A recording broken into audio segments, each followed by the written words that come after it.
Alors dans Fallout 4, on va parler d'un personnage avant de voir justement sa quête, parce que le personnage est aussi compliqué que sa quête à faire. C'est Jack Cabot. Alors Jack Cabot, si vous l'avez pas compris, est beaucoup plus vieux que votre personnage principal, et lui ne s'est pas fait cryogéniser. En fait, il est tout simplement né au 19e siècle. Oui, quand j'ai dit qu'il était plus vieux, il est beaucoup plus vieux.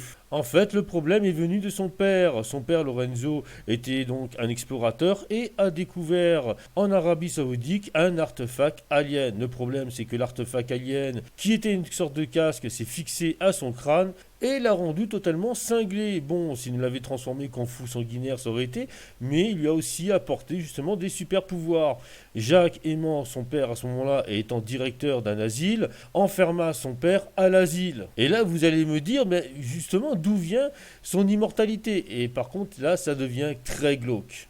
En fait, cela sera sur les conseils de sa mère que Jacques décidera d'utiliser le propre sang de son père pour créer justement un sérum d'immortalité, voire même un sérum qui inverse l'âge des gens. Ça sera donc grâce à ce sérum que Jacques, sa mère et sa sœur vivront plus de 400 ans jusqu'à l'arrivée justement du joueur lui-même, avec son père qui sera donc toujours emprisonné à l'asile.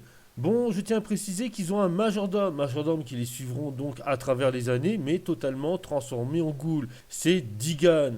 Alors Digan a des connaissances militaires et c'est lui-même qui va justement vous embaucher. Jacques n'a jamais changé de maison, sa maison n'a pas apparemment été soufflée par le souffle de la bombe atomique, et il a un foutu robot donnant des complexes à Robocops lui-même qui garde justement sa maison. Bon, Jacques est un personnage plutôt sympathique qui vous apportera donc une arme unique si vous faites ces quêtes. Mais ça, c'est encore une autre histoire. Allez, bye bye. Moment est-il vraiment bien? Ne m'interrompez pas, Edouard. Alors, pensez-vous qu'il existe d'autres formes de vie intelligentes dans l'univers?